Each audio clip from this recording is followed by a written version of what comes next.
I want to welcome everybody. This is the Middle Grades Collaborative Conversations, episode number 6. And today we're going to continue talking about empowering students. But additionally, we're talking about that in the context of racial justice and some of the racial issues that have come up over the past year. My name is Don Taylor. I'm with the Middle Grades Collaborative. I also teach middle school at Main Street Middle School in Montpelier. And if we could have folks just introduce themselves, and then we're going to move into a circle introduction real quick. So why don't we start with Evelyn, and then Jeswin, Sarah, and Maura. Hi, everybody. My name's Evelyn Monhay, and I'm a student at Winooski High School and also an employee at Up for Learning. I'm excited to be here with you all. I was at the last meeting and just eagerly anticipating what's to come. Hi, I'm Maura Wheeler, she, her. I am the Proficiency-Based Learning and Technology Integration Coach for the Lamoille South School District. Hi, I'm Sarah Popowitz, and I'm a Program Director at Up for Learning. Hi there, I'm Meg O'Donnell. I teach humanities to 7th and 8th graders at Shelburne Community School. And I'm not sure if Jeswin can hear us, but when he comes back on, we'll have him introduce himself. And I'd like to welcome everybody. Oh, there he is. I'm back, sorry. Jeswin, do you want to introduce yourself to folks, please? Sure, yeah. I'm Jeswin Anthony. I'm a sophomore at Harvard Union High School, and I'm working with cultivating pathways to sustainability. And Sarah. All right, thank you, everybody. Again, I just want to thank everybody for attending and joining the conversation. I know that there's a lot of events across the state that are dealing with some of these similar issues, not only teaching through the pandemic, but also dealing with some of the racial justice and social justice issues that have been coming up over the same year and longer, obviously. But last month, we had a really powerful conversation, and we're going to get to that in a little bit, speaking about with youth and empowering youth and their perspective on these issues. But before we do that, I'd just like to welcome everybody in and ask the question. We are in our 11th month of working through and going to school in a pandemic, and some of us are in many different situations. And I would really just kind of like to hear how you're doing. And then what are some of the strategies that you're using to sort of keep yourself going and keep yourself motivated? And I'm just going to put a speaking list. We'll start with Evelyn, and then Meg, and then Jeswin, and Sarah, and Maura. And if folks, again, if you just want to talk about how are things going for you, just as a little check-in, and maybe some strategies that you're using to keep yourself motivated and kind of working your way through it, that would be a great start. Evelyn? Great. I'm doing well. I think it's a lot of stress comes with being a senior in high school, and also I'm in early college, so I'm a full-time college student, and it is going well, and it's also a lot all the time. And as much as I enjoy being busy, it's also important, I think, to know when to take breaks. So I've been doing a lot of practicing that, and careful time management and organizational skills, and keeping detailed calendar, really knowing where you need to be when, and making sure you can get there on time, deadlines, all of those things. And I guess with that COVID piece, I think it's just an added stress of like, it's very remote doing all of these things. So it's sort of like my mom and I just chatting about what college looks like and next steps. But other than that, I've been really appreciating remote learning because I think it allows me that flexibility to pursue other things that I enjoy. So I'm doing well, have a lot going on, and I'm also making it work. And I think I'm passing it over to Meg. Thank you so much, Evelyn. I'm feeling a little bit like the kids right now, like tomorrow is our break. And I can just feel this, like there's a little frenetic energy going on in my head. In part, I'm surprised at the fact that we're in month 11, that we're looking at a year. And I sometimes wonder, how did we get here? How is it that we're still dealing with this, but dealing with it in so many different ways? We were sort of, my students and I were looking at the year in review in pictures, because we're using images to sort of do a task moving forward. And it was just surprising for us to sort of look back at where we were, like last, February and March, when things were so shut down. And so it actually gave me a little hope, like, yeah, this is hard. This is hard. And we're not where we were, right? So we're making progress. We're moving forward, and that gives me a sense of hope. And the fact that students were looking at those same images and seeing hope in there too, or strength or resilience, and that was like, yes, like they have those words in that language because I think because they've lived it, right, in a way. So so I'm feeling a little frenetic, but hopeful, excited to. I'm going to work until midnight tonight if I have to, so that I can step into break tomorrow afternoon and really step away. I really want to do that for myself so that I can take a break and really step away from the work. So I am going to pass this now on to Jeswin. Yeah, echoing a lot of the previous thoughts. I mean, personally, I'm doing already COVID. It kind of gets a little lonely, but I guess staying in touch over Zoom and over the computer and calling up friends is kind of how I've learned to adapt to that. But it's not really the same as being in person. But I mean, it had to change. I guess with that, echoing Evelyn, yeah, a lot of time management skills really needed. I'm also taking an online course, and it's tough because like you don't actually get to like talk to the teacher that often. There's like one day during our ELO block, and it's like 15 minutes you ask for questions, and I guess school's changed, of course, but I guess what's really helped me out has been like these calendar invites that teachers and everyone sends out, and then those will like buzz your phone, and they're like, all right, you get a heads up. So using Google Calendar really well and utilizing it's pretty helpful for me now. So that's about it. I think I'll pass it on to Sarah. Thanks, Deswin.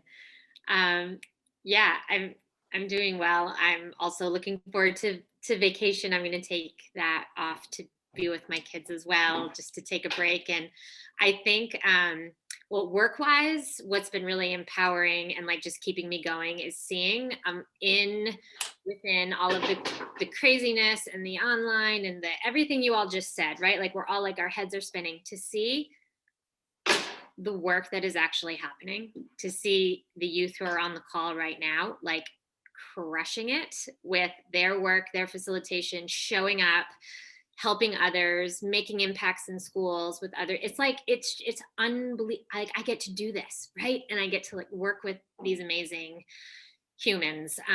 So that's super inspiring. And it's like, gosh, if they can keep showing up and doing this, so can I. So like, it gets me out of my hole sometimes. And then just on a personal side, it's funny, we've taken, how times have changed, where a year ago today, thinking about vacation and the ideas of like what vacation would look like and what we would be doing and maybe getting on a plane and maybe going somewhere. And now this morning I was like, oh my gosh, let's go to Al's French Fries and sit in one of the self-heated greenhouses. How awesome would that be? And my kids were like, oh my God, that's the coolest thing ever.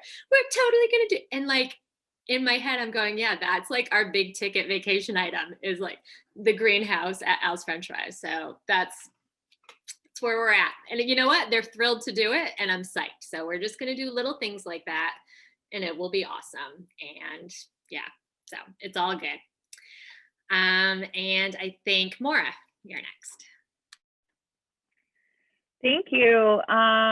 I think I'm feeling a lot of things others are. I'm pretty exhausted. on a few levels. I have infant twins, which is exhausting. And then you throw a pandemic on top of that, and working remotely and not being in community with others is so hard. I really miss hugging my friends and my family. I think that's a really hard thing. And I was lucky enough to travel to Japan last February. And so this is actually a year. I got home the 18th of February last year, and I was already in masks and doing that because the pandemic broke out in Japan while I was there. So I'm a full year today of pandemic lifestyle. And I think I just really miss being in community with folks. And something that sort of fills my cup or gets me excited right now is the work of the teachers in our district. We just are coming off of some professional development days, and a lot of our PD was teacher facilitated and led, including panels on what's going on in their classrooms to share with other teachers at different schools. And it's just really exciting, sort of the creative thinking and designing and tireless work that's happening. So I just want to acknowledge just what folks are doing to meet the needs of students in their classrooms right now. I think it's my turn. Something for me, the pandemic for me has been kind of crazy because when school first started, I felt that going in person was such, felt so unsafe for COVID, but also for like emotionally, like I had to put myself out there, and it's so like easy at home. Like it's so like I can just, I can stay with my family. I can do like I can manage my work how I want. I can just kind of crawl into like under a hole when I want to, or just text and like be social, and it's all my choice. So going in felt kind of like a chore and something that was really put a lot of weight. But now I feel like it's because like it's so valuable, and like I like want to be in there so much, and like the in-person days are like so exciting for me. Like I wake up and I'm like we're going in today, and it's like I'm so happy. And I think that was because I like for last year I wasn't able to experience for the end of it being in person. So I thought that was all I knew. I only knew for so long, for like 4 months or like more, like that was all I knew. Like being at home was like all I kind of like had experienced. But then once I got like the taste of like being with others and kind of just like seeing others and being able to be social as much as we can, I wanted that so much more. And it's hard because it's like once we get used to going in, once we get used to it, we're back at, remote for like 3 days, and it's a crazy roller coaster. And but I guess that's something for me that I need to think about it, that kind of is that like this is something different, and like this year we're experiencing something so different, and thank God that this is going to end like hopefully pretty soon, but it's something different. And like it's also just like I don't really, when things go back to normal, I probably won't be able to stay home 3 days a week. And so like taking that as almost like an opportunity, if that makes sense, kind of just like I know it's going to end, and I'm like I want it to end, but knowing that this won't last forever, and both that like it won't last forever, which is like a good way, but also like I have this time. All right, thank you very much. Also, I want to welcome Joe and Adam.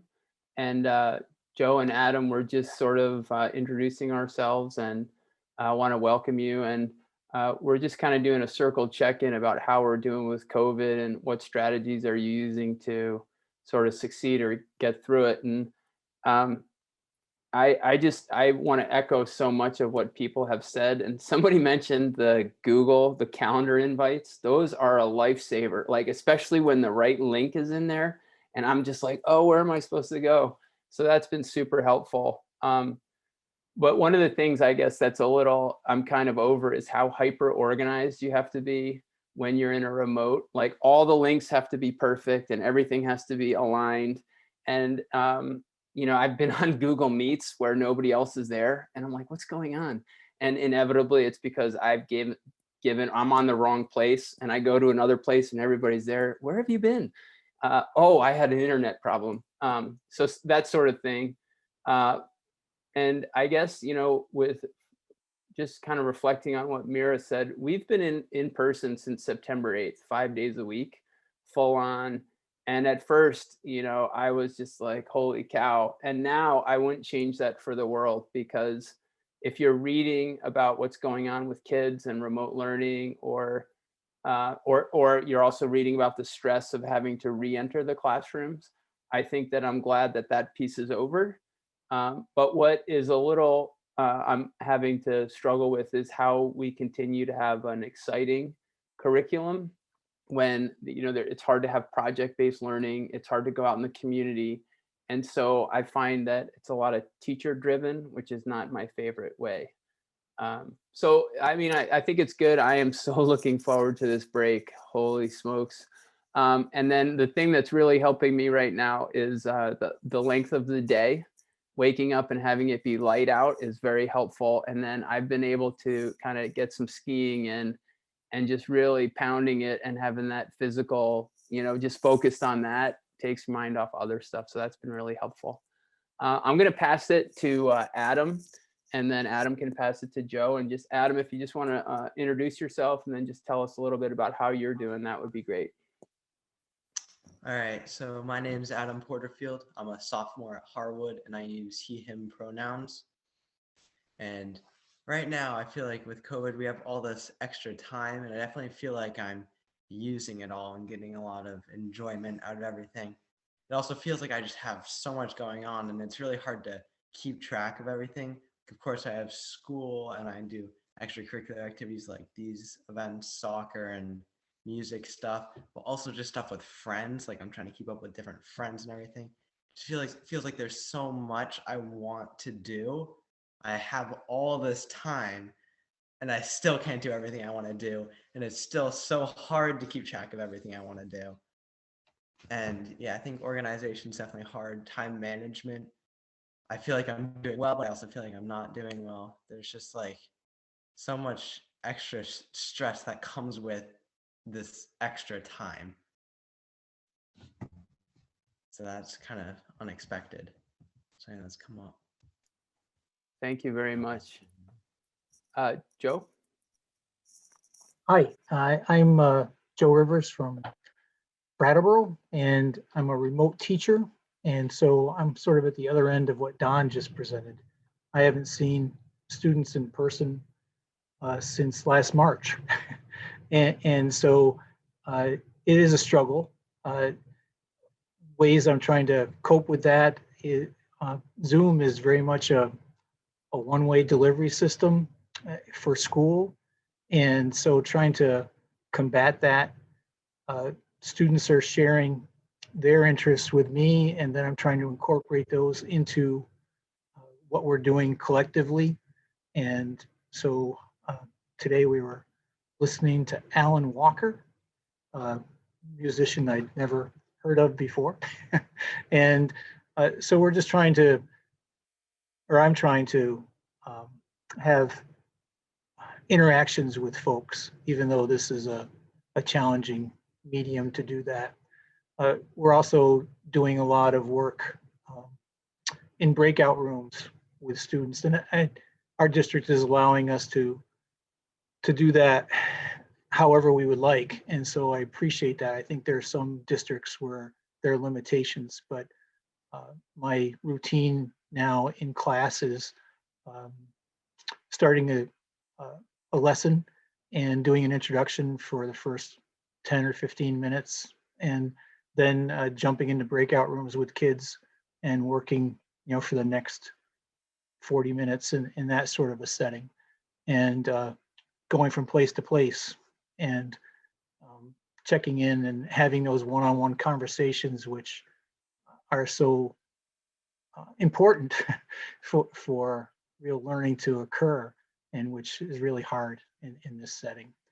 So mostly I'm just scrambling to feel like COVID is something that I'm winning at. That's not true. And remote learning, I'm not winning there either.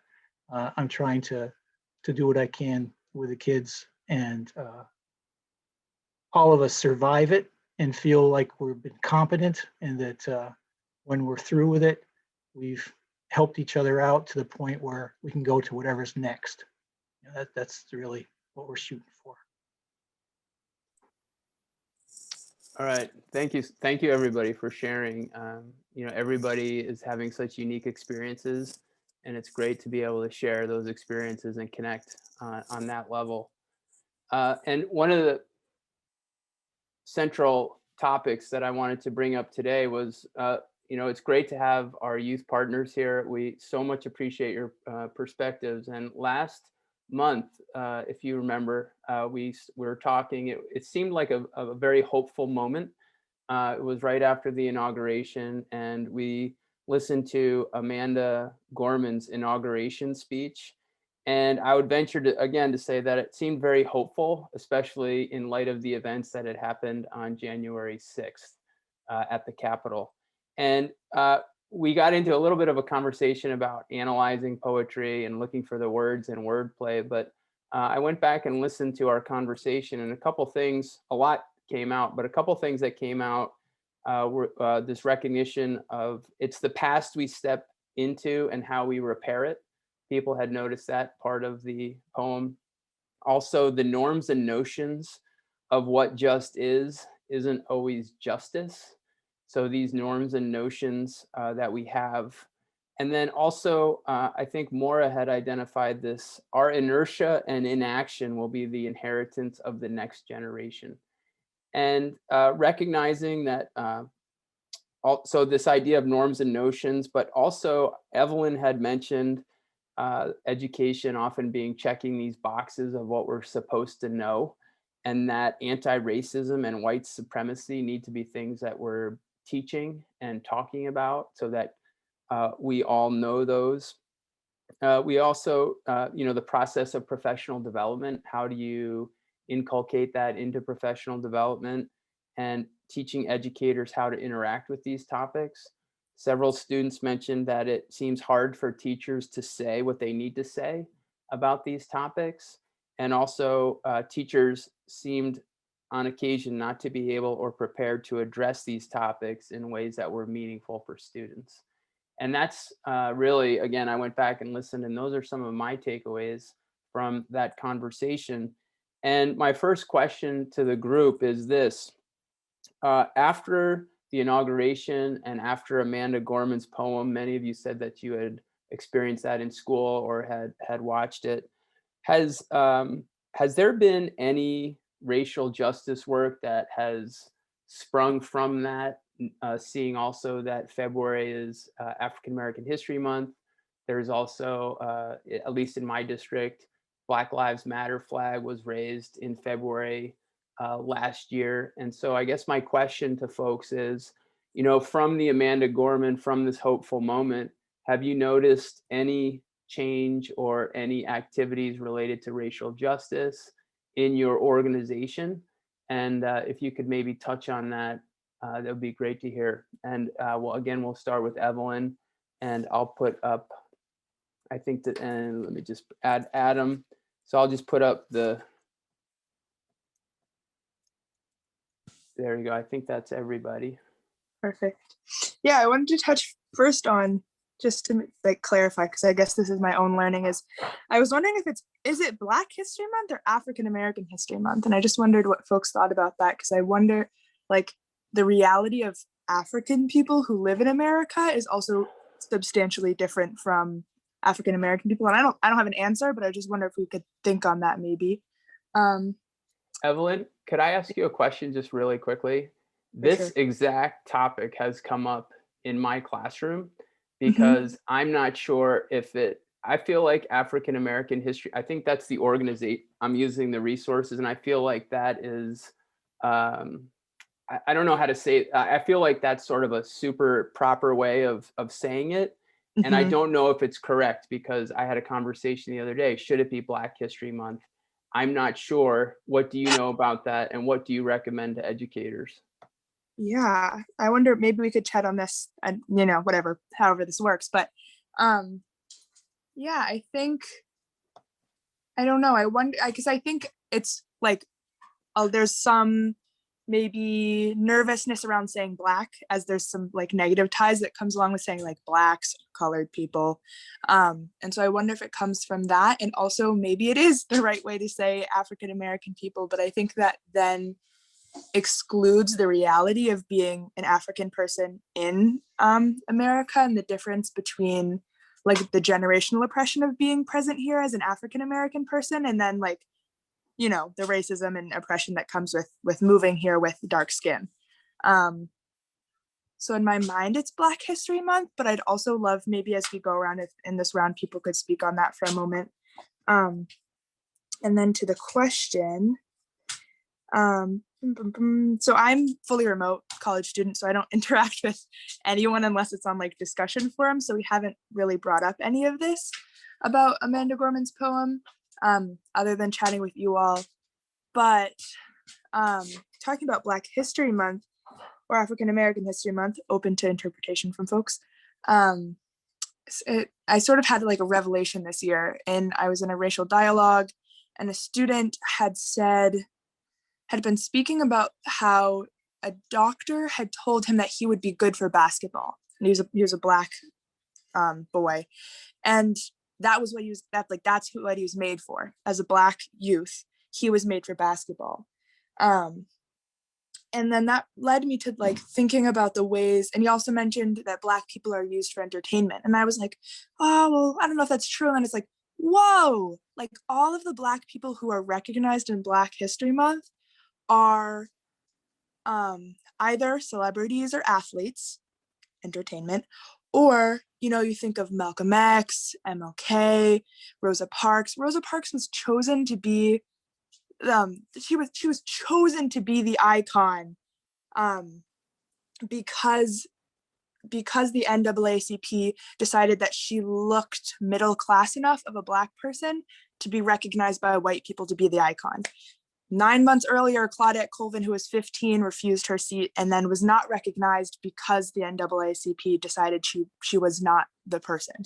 So I think, I don't know, I struggle with that because I think it's so filtered in the sense that we don't always recognize what Black history really looks like. And so we talk about these icons, but it's like Black history is the history of the United States. This country was built on the oppression and enslavement of Black bodies. Oh, it's not my iPhone. Mom was talking to me. And I'm going to stop talking because I think that's a whole different conversation. And I think making sure we're remembering that the way in which we interact with Black folks in Black History Month, or African American History Month, we have to be mindful of if we're interacting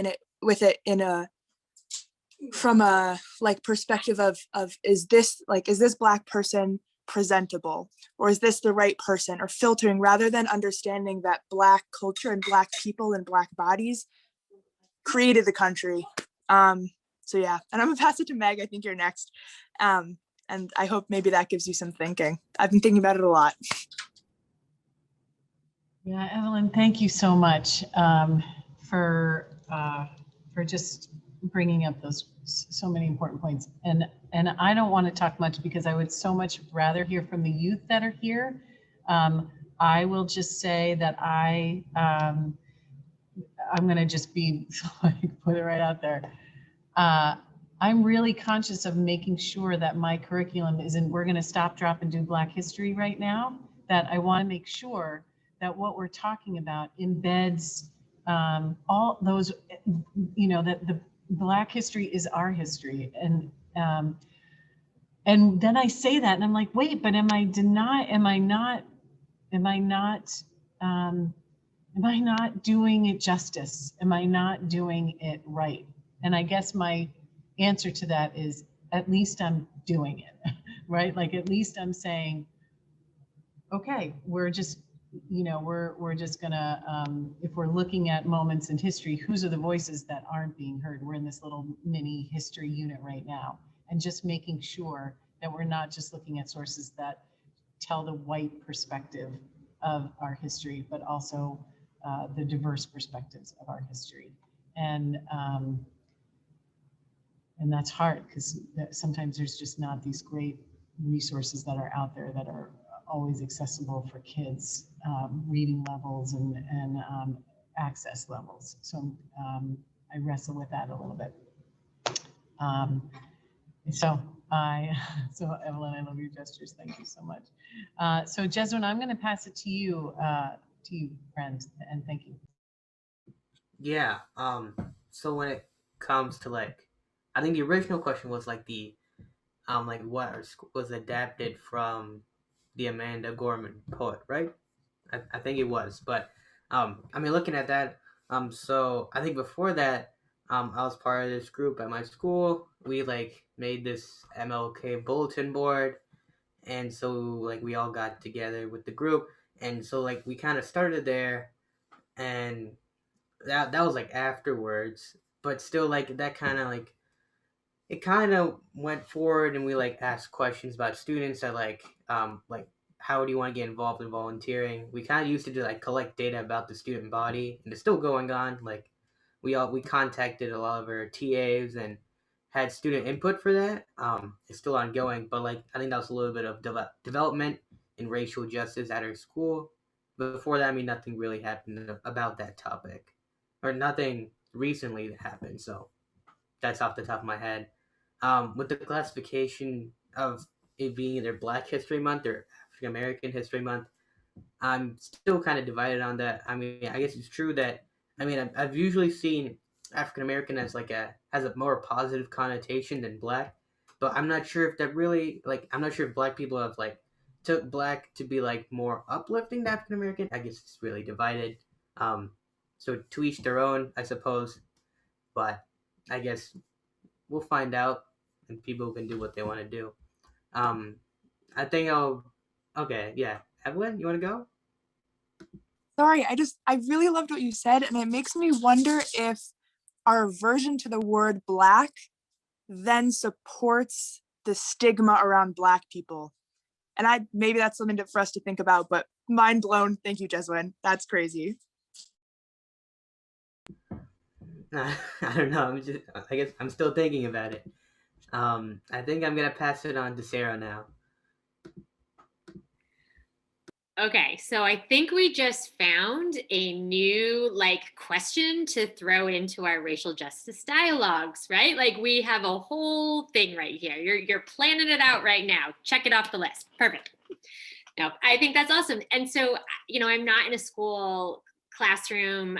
I'm not in like the February Black History Month piece. It's really just ingrained in what we do every day. So at this point, like I don't have information on that part. I think though the fact that like we've had such powerful dialogues over the last 2 months, youth led, just really amazing. And so I feel like just that work in general, the storytelling, the sharing, the being able to connect on a like humanity level and speaking on that, like we all feel that, am I saying the right thing? Like Evelyn, that's really heartening to me to know that you're struggling with that, right? Like you're like, am I saying the right thing? Because I feel like that's constantly only me. Oh my God, I'm saying the wrong thing. I'm constantly like, I have the best intentions and I'm putting my foot in my mouth, right? Like, because I just am a dork and I blah, blah, blah, because that's just kind of what my personality is. And then I think back and go, oh, shoot, really? I know better, and so it's just like we're human. And anyway, but I think just having that open dialogue and keeping that space is really important. And I think that that's an amazing thing to bring to our next dialogue session, and we can really hash that one out. Awesome. Mara.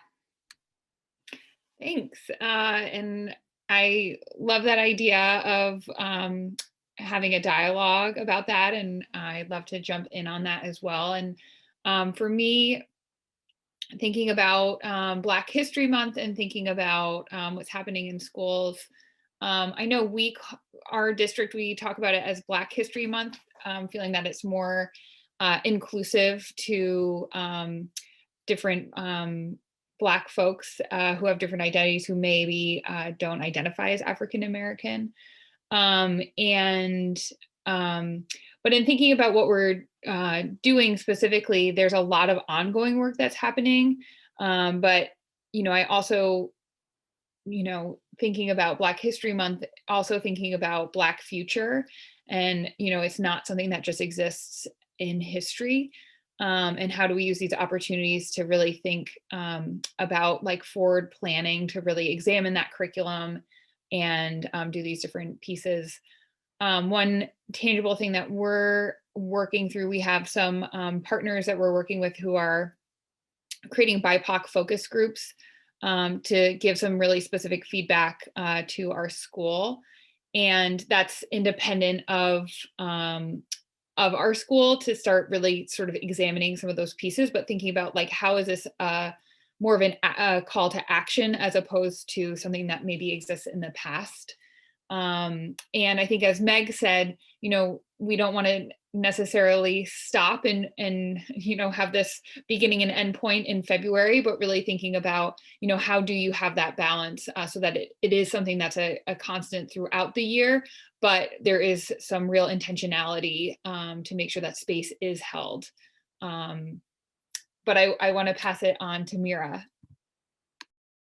Yeah, I think two things kind of come to mind. The first is that like when I was walking with my friend to our local library one day, and I saw the library had this like huge sign in the window. It was like Black Lives Matter, and I was like, oh my God, that's so cool, because like I hadn't seen it before, and I was like, it's probably because of Black History Month. But then I was wondering like this question that like in March will they take it down?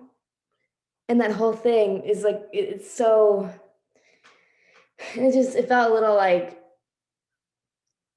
it's like almost like we do all these things, we put all these posters up, and then like it ends, and it's like really like we're like, because is that really like the point of?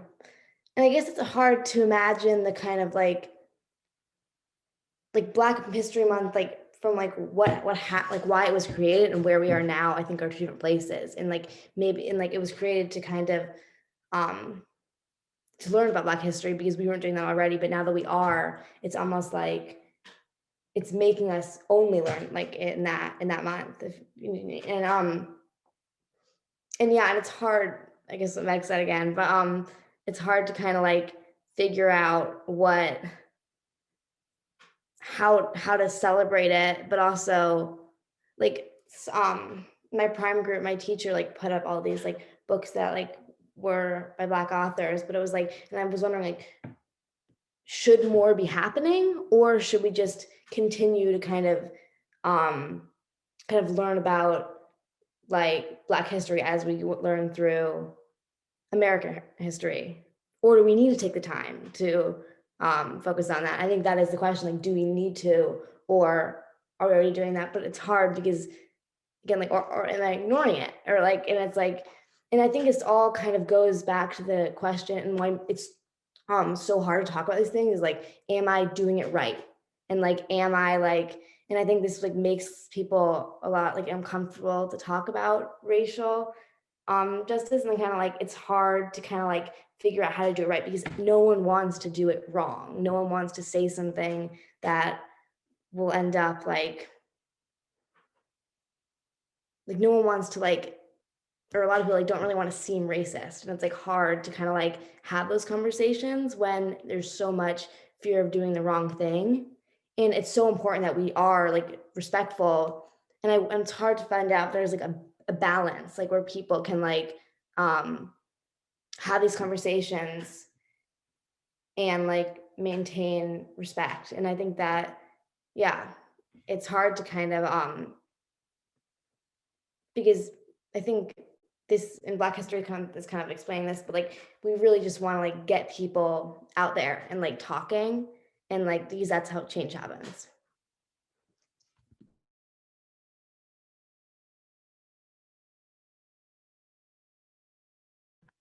think I'm next. To address what have we done since, the way I try to approach school with students is to have things grow from a grassroots perspective and have it come from them, and then the stuff that we examine has more value. And so after Gorman's speech, we had a person from New York, Taina Asila, who presented to us. And she is a person who has been involved with Black Lives Matter since the beginning. And her presentation to our students then caused them to raise questions. Taina did a really nice job of presenting her experiences to the students. And she is a musician. And so her form of communication was through music, and through her presentations of music and her inquiry with students, it turned around to students then sharing music that they are affiliated with, that they feel good about, that represents them. And then that was turned back to me, and then I turn it back to the other students. And so we're sharing thoughts and ideas through that medium of music, and how it can bring forth those discussions and those ideas around equity and around who has power and who's valued. And so we've tried to address things through those kind of conversations. From a curriculum point of view, we're using the book Witness, and we've been reading that. The English teacher is doing the reading part of the book Witness by Karen Hess, and I'm doing the historical connections to it. It's a story about the Ku Klux Klan coming to Vermont in 1924, and it's based on the newspaper articles that were found in research that Karen Hess did. And so it's all based on stuff that happened. And so that certainly leads to a lot of conversations around racial hierarchy and how it's been played out here in Vermont for the last century. And one of the things that rang real true for me just in the last week in that book was the piece in there about minstrel shows, and how minstrel shows were a part of the history of Vermont starting in the early 1900s until the 1970s, and how racism and community service were blended together in that just about every service organization in almost every community in Vermont held minstrel shows to raise money. Here in Brattleboro in 1924, 150 citizens got together to put on a minstrel show in the auditorium on Main Street to raise money to buy uniforms for the local high school band. And the minstrel shows, as we all know, were just full of racist stereotypes and portraying African Americans certainly as less than European Americans. And so all those stories are part of Vermont and part of the history of it. And so we're exploring those things. Today's lesson was connecting the KKK acts that were passed in the 1870s to the January 6th attack on the Capitol, and how the congressman from, I think he's from Mississippi, has pulled out those old laws from the 1870s that banned the KKK and limited their practice in the country in order to charge Donald Trump and Giuliani and the Proud Boys in the oath group, and trying to connect things so that things of the past are also connected to what's happening today, so that students can see that line of racism and that piece that's been a part of our culture since our culture being American culture since the beginning of all this. So those are the things we've been doing, and we don't talk about Black History Month. It's not really a thing.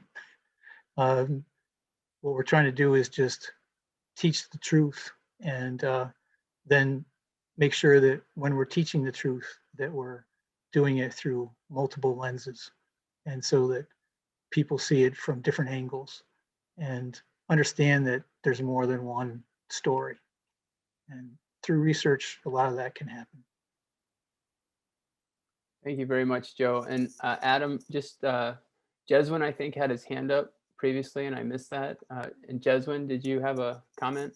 Yeah, so I mean this was going back to what Mira was saying. I think the word you were looking for is like when you like saw the poster like up at your library about saying Black Lives Matter, I think. I'm not sure about their intent, but like usually what happens in like social media and sometimes in politics is just like virtue signaling, saying that like, you know, you want people to know that you're really a good person, you support Black lives, but it's like you're just fronting on them. And like it goes away after Black History Month, and you don't really take steps to uphold that point of view. You just say it to convey to others that you have good morality. So, I think I don't think your library is doing that, but I know that it's a common scenario in many parts of our society that people kind of. I think another word I also use is pandering, but I'm not sure how good it fits in this context. But like, I think that might be what's happening, but I'm not sure. So. Thank you very much, Jeswin. Adam? Yeah, so I go to the same school as Jeswin, and then we've had, like, they put up the Martin Luther King poster, we listened to his speech, and then we kind of like reflected on what we've been doing to address racial injustice. And then we moved back onto our classes. Like, I think it's more like this pressure to just recognize Black History Month, where like we did it, now we're moving on. And I think that ties into what Mira was saying about being enough and doing what is almost expected instead of like teaching everything we need to know. It's just like recognizing it. I do have one class that I'm taking that's just like some separate thing that you sign up for. It's not like a big class a bunch of people are taking, where we're really like, among other things, we're digging into history from the perspective of people of color, and in addition to other stuff. So I think that's really great, and I'm glad I'm taking a course that does that. And also for like the terms we're using, like African American and Black, I had a conversation about that in that class I was just talking about, where this was looking back a few decades, where there was that shift from the term colored, like labeling people as colored, to Negro. And that was like the more progressive way. And then now we're moving on to like African American. There's like that pressure to use the right term, almost so you don't look bad as much as it is to respect the people. And then I'm seeing even more terms like BIPOC with Black, Indigenous, and people of color popping up. And I feel like that's almost circling back to the colored again, like person of color, and then labeling people as colored. I don't know. It's just really interesting. Like, is there a correct answer there? And like, what is the pressure to use the right answer? Is it for that respect, or is it to look like you're on top of everything? Is it just changing to be changing, or is it changing because we're trying to find the right term? Yeah. Thank you again for, just so many thoughtful comments. I had a list of 7 questions and issues that I wanted to talk about. And what, so much of what's being said is so important, which is why I have to go back and re-listen to these. But something Mira said really stuck out was that no one wants to do this the wrong way. No one wants to make these mistakes. And I, personally, as a social studies teacher, I feel very cognizant of that pressure, not to do it the wrong way, especially as a white male who is, fairly privileged. And so I guess my question back to the group, and this is probably all we're going to have time for, is, and let me just also comment too, is if you don't do Black History Month, right, what's the jeopardy there if someone says you're not recognizing it? Or and so again, it seems fairly complicated. I would agree with Joe that Black history is our collective history. And I would also say that, and this is also probably, I'm willing to hear opinions on this, but I teach 7th and 8th graders. And if you go into the history of it, Joe, it's extreme violence, extreme racism. It's an awful history. And how do you teach that in a productive way where we can move to a place of hope and that Black future that I think that Maura mentioned? And again, nobody wants to do it the wrong way. And I do feel like educators are under some pressures in that way. And I guess what I would ask the group is, and this is probably the last thing we'll get to cover, is what would you like to see happen regarding these conversations, or regarding the spaces where you're receiving your education? What would you like to see happen, or what suggestions do you have for educators who might listen to this or watch this, for ways that they can improve their practice and create some of those spaces for you? And so again, we'll just kind of go in that order, and I just deeply appreciate the feedback folks are giving. So Evelyn, what would you like to see, or what recommendations do you have, for moving forward? Yeah, I wonder, I'm not sure if there's a right answer. So I'd love to hear what other folks are saying. And I think Jasmine pointed out in the chat, just saying like incorporating what anti-racism looks like in curriculum, like learning, writing class on policy change. And it doesn't have to be specifically anti-racism, but I think bringing in those spaces, and then also so that's like the curriculum piece. But then I think having these open-ended, vulnerable, challenging conversations with youth really models what it looks like to have, these conversations are things that people have all the time. And it's really important to be able to model those, feels really essential.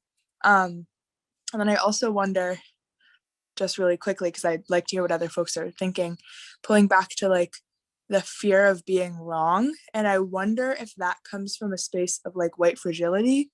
And maybe I get 50% white fragility as a mixed kid. I don't know. Because I definitely get it sometimes, but sometimes it's just, you got to do what you got to do. And I think there's a fear of career wise, being in a job. There's that sort of weight to it, but at the same time,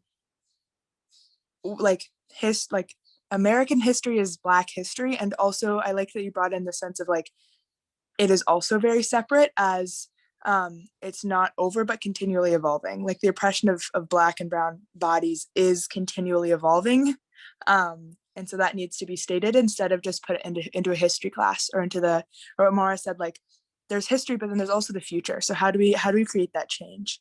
So I guess that's sort of my discombobulated answer and thought process. But yeah, I'd like to hear what other folks are thinking on that. So I'll pass it to Meg. Thank you, Evelyn. And I can't just express enough how much I appreciate the wisdom that you, the youth here, are sharing. This conversation is having for all of us. I think something that I really, in making sure that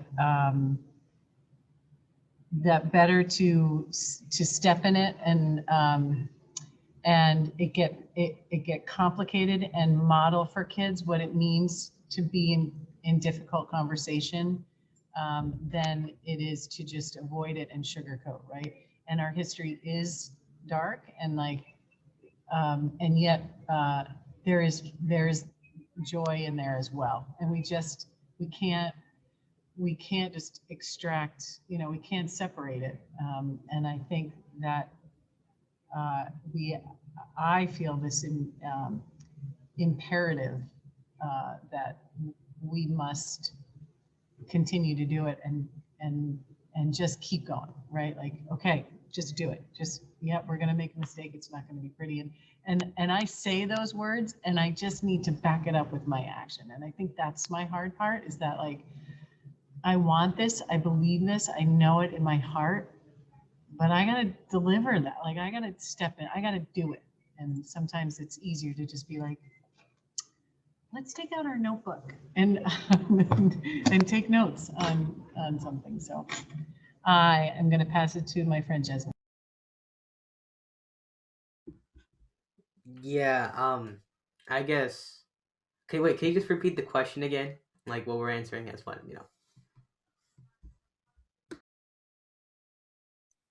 What would you like to see happen moving forward, and what suggestions do you have for educators to make or to create these situations where you think we can get to that future from where we are now?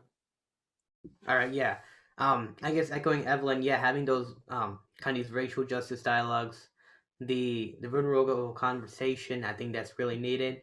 I think for you educators, it's kind of like, I think I had a conversation with a teacher a couple years back, and it's kind of like you can't really make everyone happy with the words you say. And I mean, back then it was kind of related to like the political aspect, like you can't really, you know, make all the Democrats happy, all the Republicans happy in your classroom, and students will have different perspectives and all. But like, I think it's more like what you believe is right is what you'd say. I mean, I guess if your good intentions, if good intentions are at the first of what you're saying, I guess you might get corrected, which might happen. But I guess, and then you can go, you can still live with knowing that you had the best intentions in what you're saying, and even if it's right or wrong, I mean, it's good in my opinion. So I think students, I think hosting those racial justice dialogues and kind of just discussing those ideas, what's happening today, how to move forward with that, and then educators just do what's right.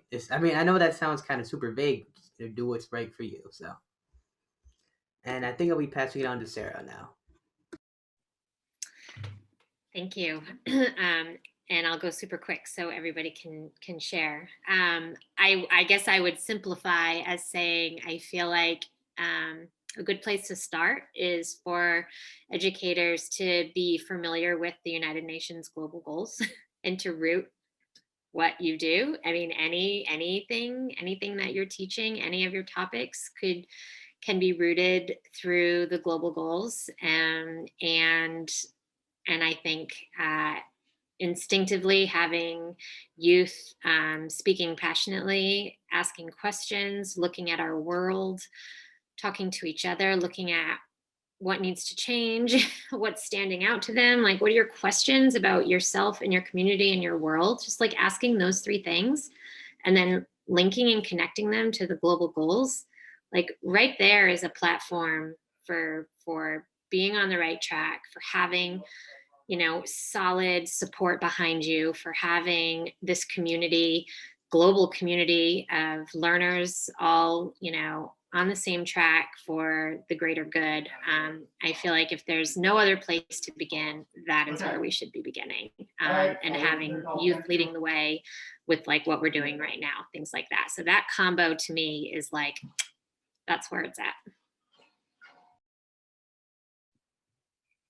I think I'm next, and I will try and be brief. But it just, for me, comes back to that idea of inertia and inaction will be our legacy, and reflecting back to this idea of wanting to be right or do it right. I think that is the inaction, and I think a lot about perfection.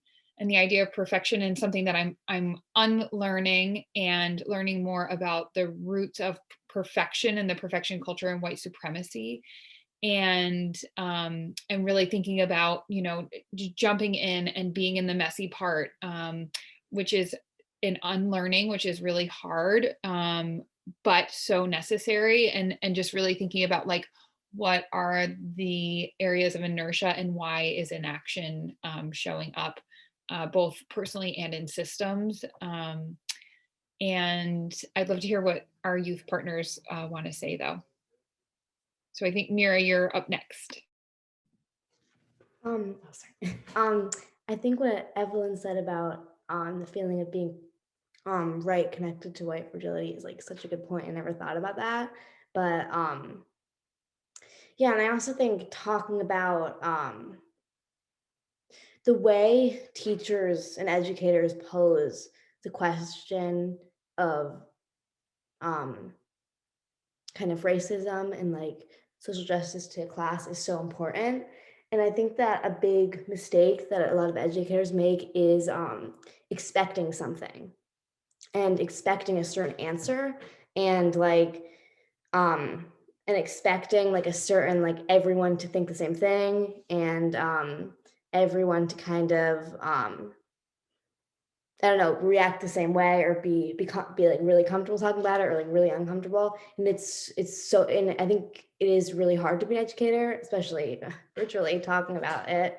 But, and I think that, so I think that if you're like going about it the right way, it's kind of not forming everything as like a conversation, because like what we're doing right now, like this doesn't really happen in classrooms, but it should. Like, and it's like, and like, it's like, conversations are so much different than like, who's got something to share, you know, because that's like, because again, like expecting something from that, it's no, like, it's nothing, no real like meat's gonna come from that. And like, I think that the way, like how comfortable people are talking about this, there are ways that we can change it. And like, I think like, when my teachers like kind of like say like let's break off into groups, like we have like the best conversations because we're not like, because it's like you know, like it's like a talking time, it's not like who wants to share something time, it's like we can actually like talk and connect. And it really shows, like I think for teachers a lot of it is kind of partly experimentation, seeing what works and seeing what doesn't, and seeing and knowing kids and knowing kind of, but also being okay with seeing where the conversation goes. And because like, I know for today, like we kind of had like, there were a few questions established, but like, it's so important to kind of see what people need to talk about, what people like don't know, and kind of setting up those conversations, which I think is so important. And I think next goes Joe.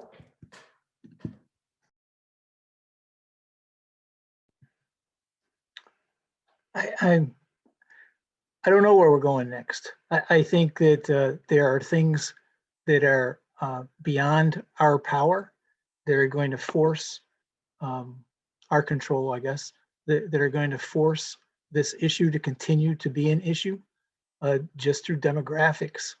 Things are changing in the next 15 or 20 years in a way that some people were saying, lack of movement. I don't think there's even a choice in that area anymore. I think this is the reality, and the reality is that we have to keep talking about this in every setting. It is what our culture is now. It is what our society is. And I'm really interested in students wanting to take the lead on these things and having them shape the conversation and drive the investigations and the inquiry as we go forward. The questions they ask and the revelations they have are always better than mine, and always better than mine. And so I think that's where I'm going as an educator, near the end of my career, is trying to foster students feeling like their opinions matter, that they are valued, and that their questions are the questions that we need to chase. And so I don't have any, big revelation. Gil Scott Heron said, don't be afraid of revolution. Revolution is nothing but change, and change is sure enough bound to come. And that's where I think we are. I think we are in that time. And so it's a wave we should ride, and not one we should try to stand in opposition to.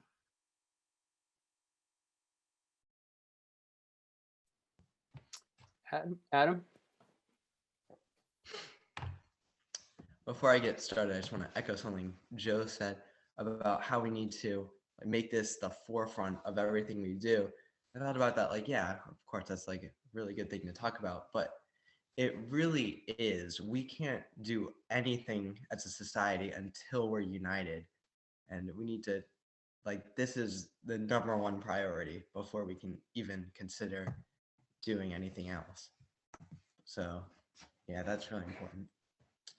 And the first thing I thought of for the answer to the question of what we can do moving forward is incorporating the Black perspective and Black art and work into our curriculum and teaching history.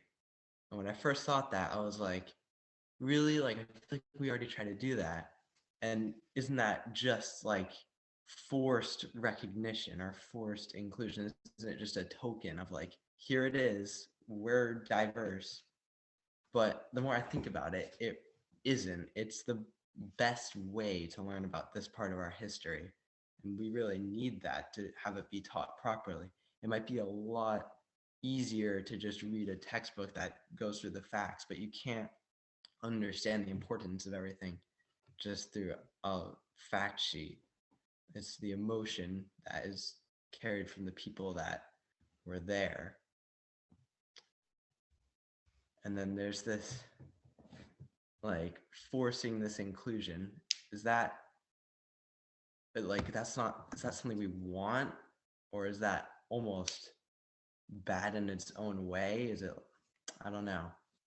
Because of course having these other perspectives is super important, but just forcing it to be, we need this for that. I think what Jasmine was talking about before about this perception of virtue or whatever the wording was. Yeah, virtue signaling. Danger in that. What was it? Virtue signaling? Yeah. Virtue signaling. Yeah. So there's a lot to that. Between the balance between inclusion for the different necessary perspectives and that virtue signaling of we're not bad because we're diverse. I want to thank again everybody. Lindsay, I'd like to welcome Lindsay to the conversation. And I know that Lindsay, do you want to talk about the event that's happening later this afternoon, and about how that also is a conversation that's, well, I'll let you describe it, but I know that's happening at 5 o'clock this afternoon. Evelyn, you want to share what's happening at 5? You know way better than me. Sure, I can talk about it a little bit. We are asking youth and adults and teachers and whoever's interested, really, we're going to be continuing a conversation that we held last month on what education looks like for all participants during COVID and after COVID, and how do we move forward? And this is for a national movement. And then we're also going to chat a little bit more about what it would look like for the internal work and for Vermont youth and educators, and that'll be tonight. And so hopefully you can come, but I also understand if folks are busy, but we look forward to seeing your bright and smiling faces. Thank you very much. And I just, again, want to voice my appreciation for people taking the time to have these conversations and the thoughtful perspectives. These last 2 months have really put a lot of ideas, into my head, and I hope that they've been rewarding for you as well. Does anybody have any closing comments or questions? I was just thinking about how we were talking a little about these discussions and all. And I think what I kind of thought about is that kind of just like where we are in Vermont. I think just the fact is that we're a predominantly white state, and that like I think I heard an NPR story about like black shock. Like you're like surrounded by so many white people every day, and like it was just one person, and they're like they don't really go to Burlington often. They went, they saw black people, and it was just like a shock to them, and they jumped straight to their biases because like it's just something they're not really faced with, because it's just like we hear about it in the news, we see them on TV, we read them in books, but like we don't really have too many of those face-to-face conversations just because where we are, and we can't really change that because it's just geography. Like we're up in the north. I don't know. It's just the way it is right now. But like we're just not really faced with those one-to-one, face-to-face interactions over Zoom or whatnot. So I think broadening perspectives is also a really big part that needs to happen for the unification of all people, I guess. And I was just going to say, well, to lift up what Evelyn said, Black retention is so important. And, like this thing about like, well, Vermont is so white. Well, that's like the problem in itself, like, so what are we going to do to make it different? And then just thinking about the opportunities, that we've all had through this virtual way of being and having these multiracial, multi-generational dialogues really have been kind of the most profound experiences for me personally, and for folks that I work with, and because we don't have to just like define it by our geographic borders of Vermont, right? So like we can have a multi-generational dialogue with folks across the country and be engaging these conversations together. So I'm hoping that that's something that, there's another conversation on March 10th, 10th, I think. Yes, 10th. And please join us for another racial justice dialogue facilitated by our Vermont youth and our Piney Woods, Mississippi youth. That's a really good place for folks to start. Yeah, and Lindsay, I would just add that we had a couple students join that conversation last month, and they loved it. They thought it was a really important conversation to have, and I really appreciate that. So we started this conversation talking about where we are in the COVID year. We're in month 11 of the COVID year, and we're all surviving it in our own way and with our own unique sort of experience. But in closing, I just want to thank everybody again for taking the time.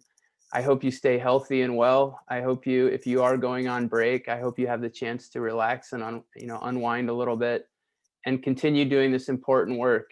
In our last conversation, Lindsay said, what are we going to do moving forward? So as you have a chance to relax and unwind, hopefully refresh and recharge, you'll also think about the ways that we can take our youth perspective here, which is just so critical to the work we're doing, and carry that forward. And I just want to wish everybody well. I hope you stay safe and healthy, that you have a good break if possible. And thank you so much for all your contributions. It's really important work, and I'm deeply grateful for it. Thank you. Have a wonderful evening, and we'll see you soon. Take care, everybody.